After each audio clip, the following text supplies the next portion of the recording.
குதிப்பு பாருங்க, குதிப்பு சல்லை மீன் எவ்வளோ பெரிய சல்லை மீன் பாருங்கப்பா. 1 கிலோ இருக்குமா. என்ன புளி எல்லாம் ஓடுது, துடிக்க ஓடுது. நாங்கள் எவ்வளோ ஃப்ரெஷ்ஷாக கொடுக்குறோன்னு பாருங்கள்.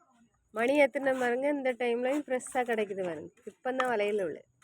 உங்களுக்கு தேவைன்னா உடனே ஆர்டர் பண்ணணும்.